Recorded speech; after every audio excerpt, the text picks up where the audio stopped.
show is just going to be fabulous. So thank you very much for doing that.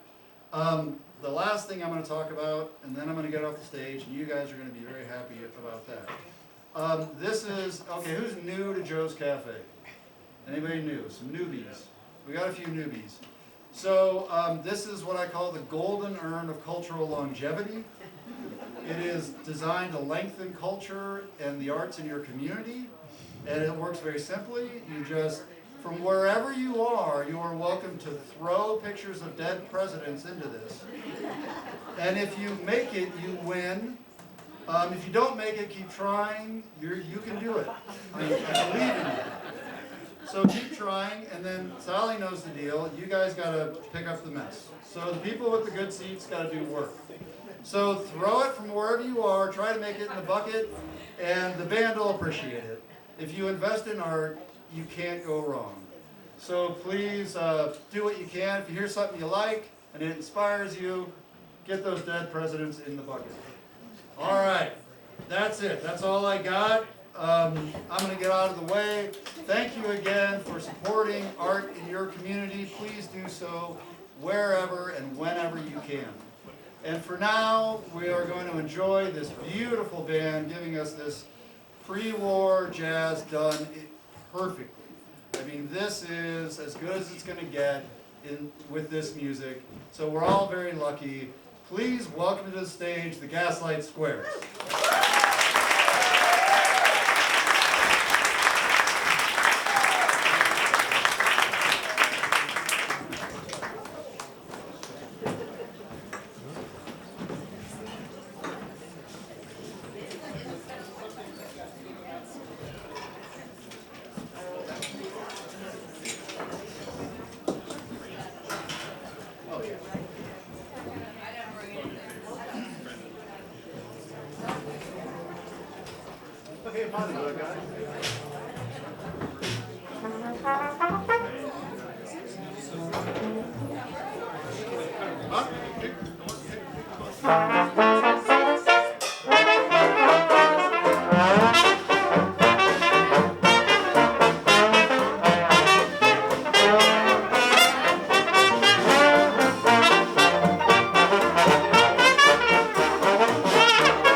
Hey, hey, sweet boy, syncopate your pop all night long with a Dixieland strain.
better than we expected.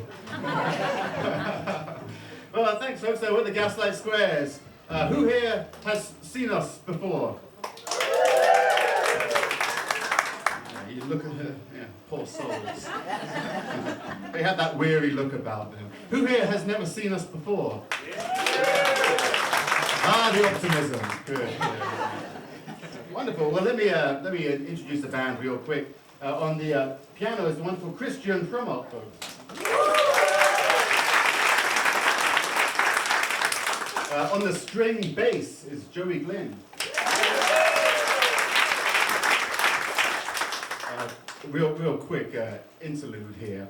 During the pandemic, we were playing these outdoor concerts, and we had a little piano wheel wheeling around, and it lost a wheel. And so Christian, for the whole time that we were playing these outdoor concerts, he found an old fire log from a pizza oven, and we wrote jazz log on it, and it replaced the wheel for like 2 years. That piano. I mean, sure, it's really easy to replace a wheel on a piano, you know, but the jazz log served its purpose. Anyway, Joey forgot his end pin tonight, and we found a log outside, and so we have jazz log .2 holding up the string bass. Anyway, moving on. We're so lucky to have, all the way from Oakland, California, although she's part of St. Louis ragtime royalty, Virginia Titchener on the drum set.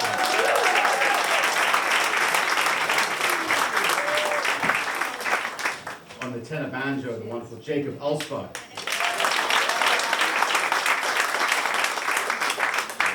On the trombone tonight, Cody Henry, the fantastic Cody Henry. I'm sure you've seen him before. My name's TJ Muller. I'll be waffling on today.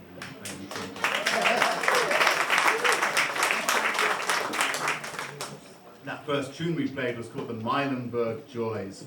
A tune from down in New Orleans. It was written in 1923, I think, by the New Orleans Rhythm Kings guys, Paul Mayers, Leon Rapolo. And I think Jelly Roll Morton got his name in the publishing rights to that tune as well. Great hot tune.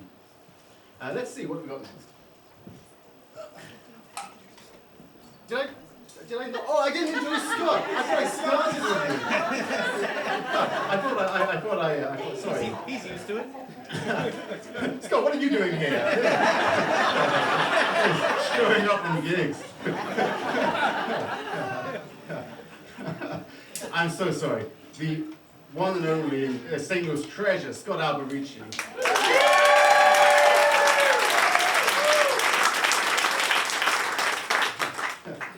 I thought you were dressed up awfully smart.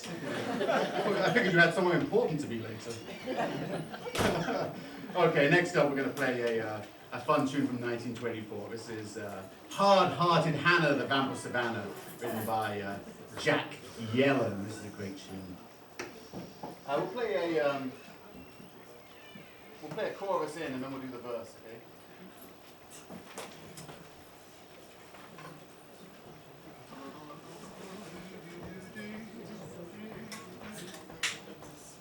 One, two, one, two, three.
Even icemen leave her alone.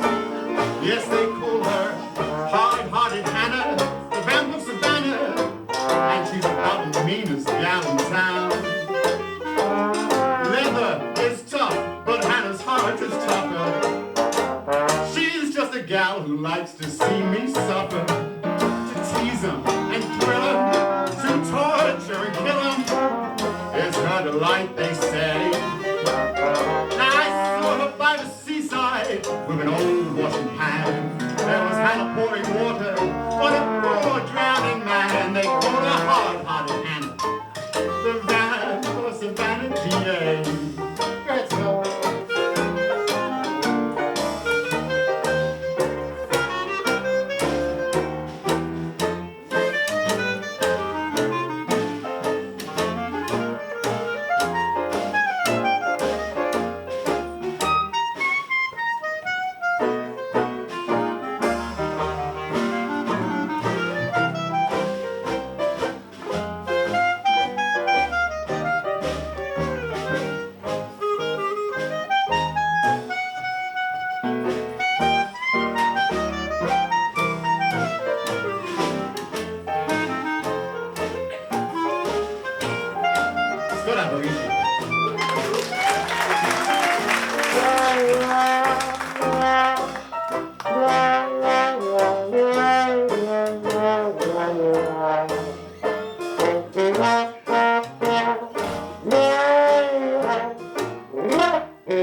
you so much, folks. Yeah, what a thrill to be here. Was there anyone here for the GaslightSquares concert last year in this venue? Yeah, you were. The funny thing is that I wasn't. On the way, some of you may remember, but there was that terrible sort of tornado that day, and I was on my way driving to the show, and then the sirens went off, and I drove home, and I could barely see a thing, and I got my heavily pregnant wife and the dog down into the basement and put my foot in about a foot of flood water, and so the show went on without me. And everyone said it was fantastic, so that's great.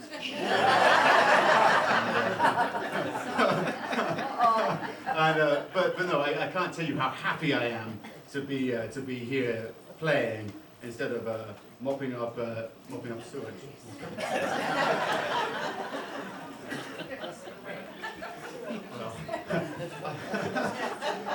I was going to say more, but I think I might leave it there for now. That was Hard-Hearted Hannah from 1924.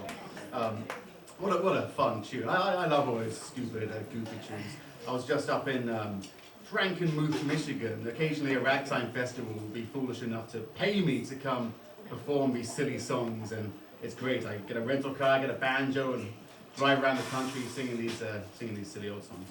So next up, we're going to play a blues. This is an incredibly famous blues tune. And I should clarify, some of you have seen me play in different contexts, might have seen me do lots of very specific local stuff and all sorts of weird, obscure stuff. I just decided tonight, we're just going to play the standards. We're gonna have a good time, play some good ones, as Louis Armstrong said. We're going to keep it simple and just swing out and have a bit of a party here. So you'll have to come see the orchestra if you want the nerdy session. I'll tell you all about that later. Anyway, back to the program. This next tune is going to be It's Tight Like That. This is written in 1928 by a chap called Georgia Tom. He was a piano player. He also his real name was Thomas A. Dorsey, but not the Tommy Dorsey, the trombone player. This guy was Thomas A. Dorsey, an African American composer. The funny thing about him is that he wrote blues songs. Some of them are filthy, but he also wrote hymns. I always get this wrong. I believe his most famous hymn is "Take My Hand, Precious Lord." So on a Sunday he was asking the Lord to hold his hand, and on a Monday he was asking somebody else to hold something else. That's kind of how his lyrics went. So anyway, we're going to play It's Tight Like That, blues and B flat. One, two, three, one.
tight like that.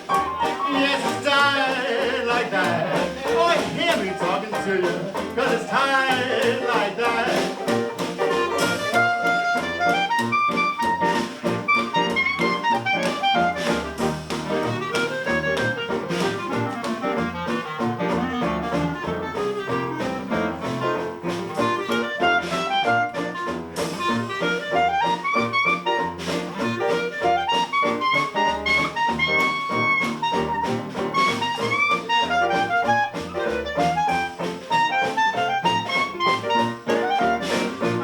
Says a little black rooster with a little brown head. You ain't laid an egg since I don't know when. Oh, it's tight like that. Yes, it's tight like that. Now hear me talking to you, 'cause it's tight like that.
Joey Glenn, folks. Now listen here, folks. I'm gonna sing you a song. Don't be mad, I don't mean no harm. It's tight like that. Yes, tight like that. Oh, hear me talking to you. Well, it's tight like that.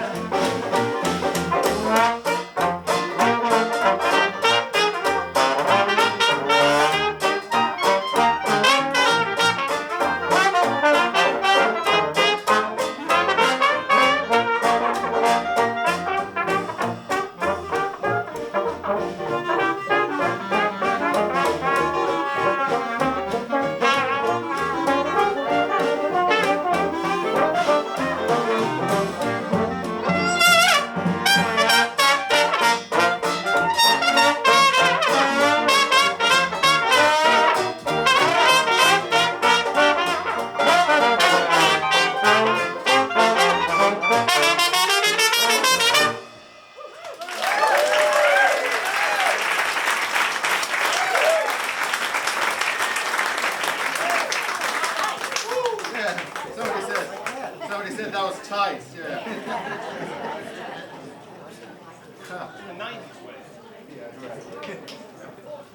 Well, thank you very much, folks. Yeah, 1928 that tune was published there. It's Tight Like That by Thomas A. Dorsey. Well, let's see. Pardon me. Sometimes when I'm like drinking a can or something, or I'm professionally on stage, I try and time this to match a cymbal show. So Virginia, if you don't mind. Wait, one, two, three. Ah! How indiscreet. Don't worry, I'm drinking Budweiser Zero. It's 0 alcohol, 0 sugar, and 0 fun. It says it right there on the label. If I appear to be having too much fun on stage, then my expenses aren't tax deductible anymore. So Budweiser Zero it is for now. Okay, well let's see. Next up, we're going to play for you another good one. This is a tune called "Way Down Yonder" in New Orleans, written in 1922 by a songwriting team called Creamer and Layton. They wrote all sorts of wonderful things. there was a big trend for these New York Tin Pan Alley songwriters to write all these Southland songs, and you know, this saying goes like most of them hadn't ever been further south than New Jersey, you know, but that's how it went. But this particular tune, they sort of prided themselves on this tune because it avoided many of the current tropes lyrically in these Southland and Dixieland songs, and the way they describe it uses a term which is now offensive. So, but they said it was a Southland song without a moon, a mammy, or a mule, and their point was that it was they were trying to be progressive and I guess didn't succeed. There you go. Interesting tidbit. By the way, does anyone listen to my radio show? Fantastic. Yeah. If the waffling appeals to you, then tune in on a Tuesday morning from 10 a.m. till noon on KDHX 88.1 FM, and I play old records. I have an actual 78 player KDHX set up for me, and so I think I'm one of the only shows in the country, maybe worldwide. There must be a few others, but not many, that plays 78 records live on the radio. I love it, and I love prattling on about the history. So if you think that might interest you, please do tune in and call in. I don't answer the phone, so it doesn't make a difference to me. Okay, here we go. Way down yonder in New Orleans. Scott, why don't you take the first chorus? One, two, 1, 2, 3.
down yonder in New Orleans. What a neat little tune, and really fun to play. I don't know if you can tell, but we're making it up as we go along.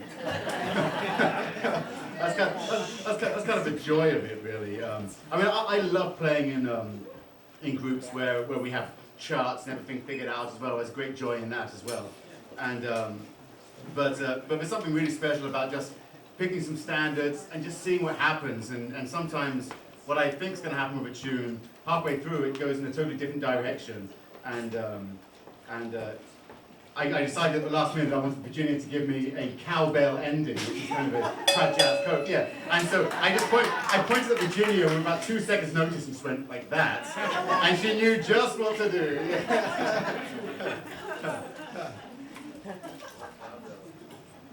If the rule is as well, but if ever there's like a break and nobody plays, somebody in the band just shouts, "Oh, play that thing," and and it usually works out okay. I swear, no joke. I've done a gig before where that's happened, where there's been a break, and it's like, "Oh, I didn't allocate the break," and I've heard some in the audience go, "They're not very good." The timing, like you just laugh at that. Okay. Well, let's see here. I've got all sorts of things to plug, and whilst I have a captive audience, I'm going to try and sell. That's my motto. But we'll get to that after this next tune. We're going to play a ballad for you now called "If I Could Be With You 1 Hour Tonight." This is also written in the late 1920s by the great New York pianist James P. Johnson. Can anyone tell me what his most famous composition was of the 1920s? James P. Johnson? Yeah, he didn't count. James P. Johnson wrote Charleston. He wrote The Charleston. Yeah, it was Cecil Mack. An amazing, distinguished career, and not to mention just being the most fantastic piano player. I really recommend checking out his records. Better yet, tuning into the Riverboat Shuffle at 10 a.m. on Tuesday. So you can hear James. Guys, do you reckon we can do the verse to this? Okay, let's do it then. We're going to do a whole chorus. Scott's going to take the lead, and then we'll do a verse. Okay? Okay, very good. If I could be with you 1 hour tonight. Chorus, then verse. Okay, Scott's got the first. You can play like the song. E flat. 1, 2, 1, 2, 3.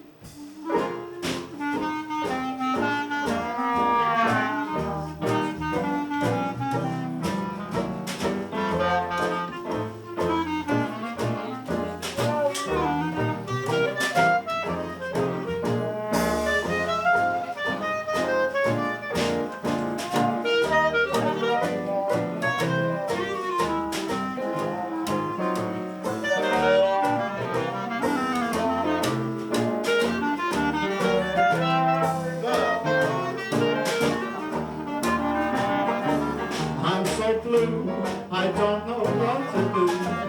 All night long, I seem to think of you. I know what I did wrong when I made you go away. Now I'm broken-hearted night and day. I'm unhappy, I'm dissatisfied. But I'd be happy if I had you by my side. If I could be with you 1 hour tonight. Else we say the things I might. I want you to know, but I wouldn't go until I told you, honey, that I love you so. If I could be with you, I'd love you long. If I could be with you, I'd love you strong. I'm telling you true, I'd be anything but blue. If I could be with you for just an hour, if I could be with you.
If I Could Be With You 1 Hour Tonight. That was written by the great James P. Johnson. Another really fun tune to play. We're going to skip one here. I'm going to have a... I'm so genuinely thrilled to have this particular band with me tonight. I'm lucky that I get to work with all sorts of wonderful musicians in my day-to-day life, but the group I have around me right now is just such a happy version of the GaslightSquares, and every single person on the stage right now I just consider to be the absolute best at what they do. And so, how about a round of applause for this?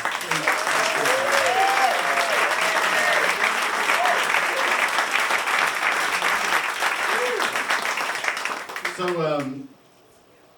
next up, we're going to feature the rhythm section with a tune which is technically a rag, but we're going to feature Christian, especially on piano. Now Christian is probably the newest to professional music out of the bunch of us, although now, at this point you've been doing it several years on a professional level, since before the pandemic.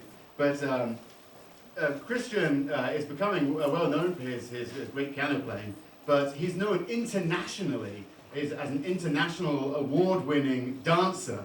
And Christian has won...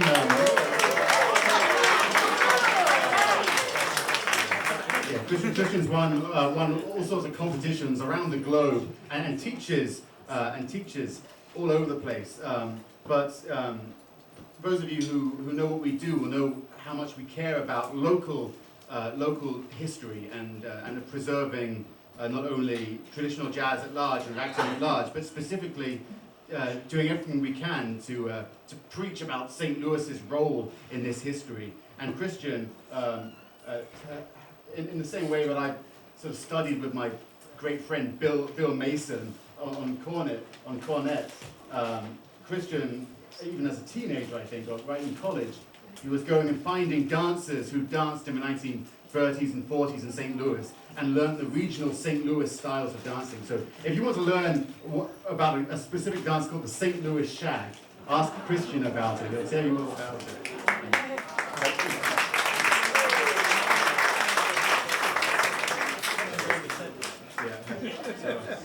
So in fact, Christian, if you just do a St. Louis Shag on the bottom half and piano on the top half, and then you can flip over. Yeah.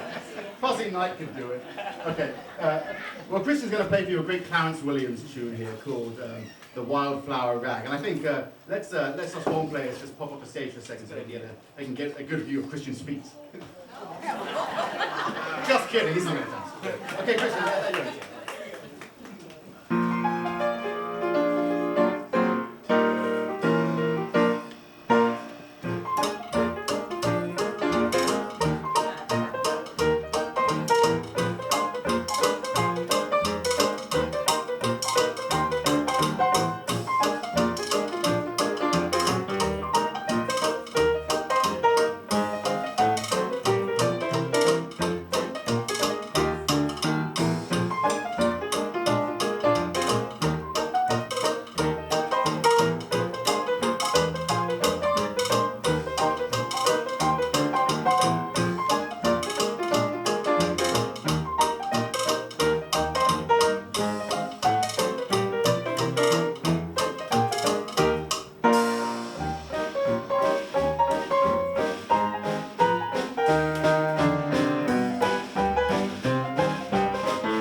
flower rag. Great job, Christian.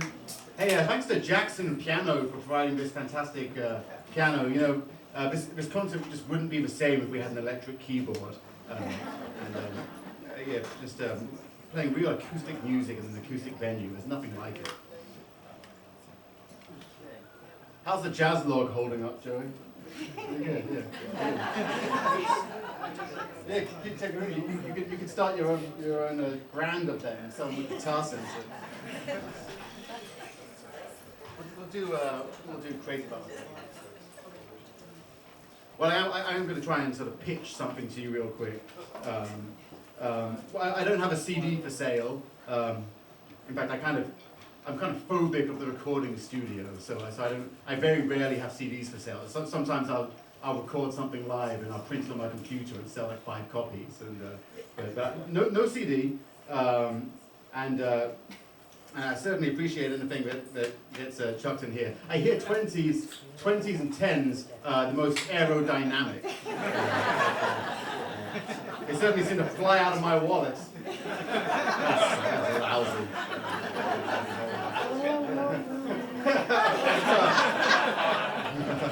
Quit that.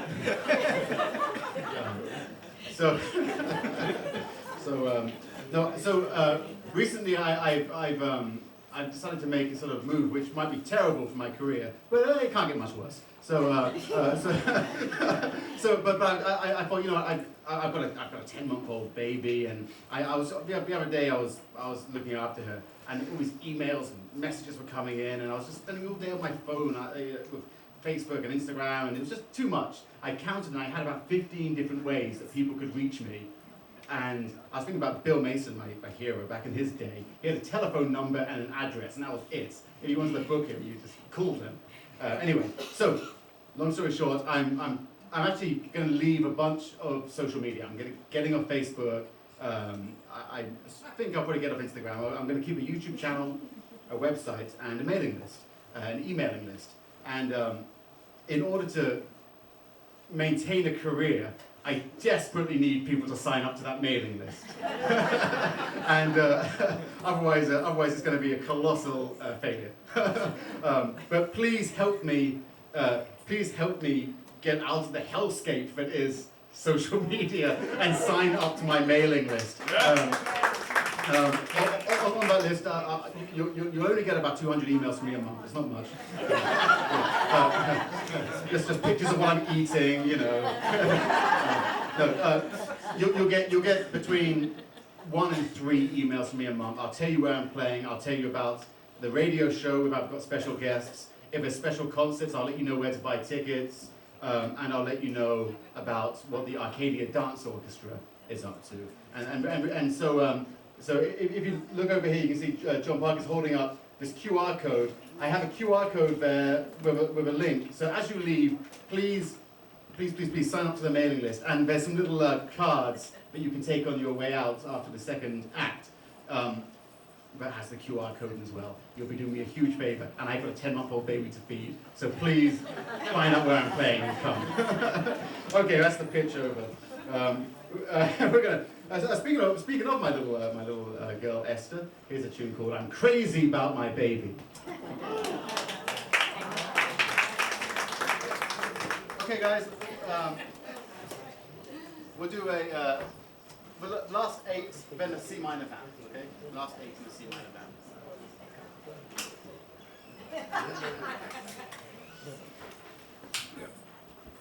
1, 2, 1, 2, 3.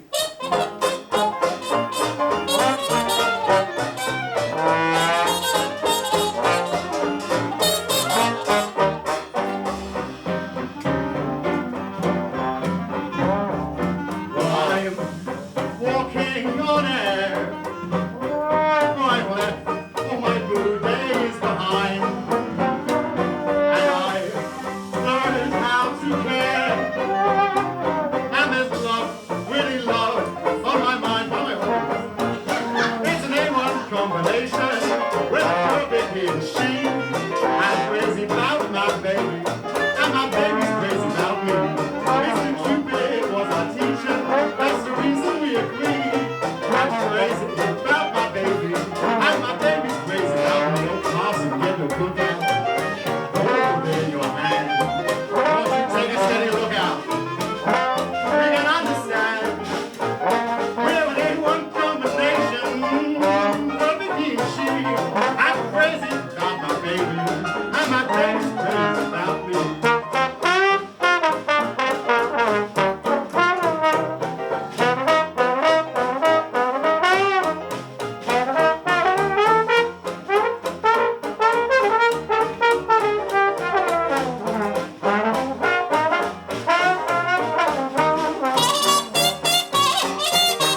as we rehearsed it. Yeah.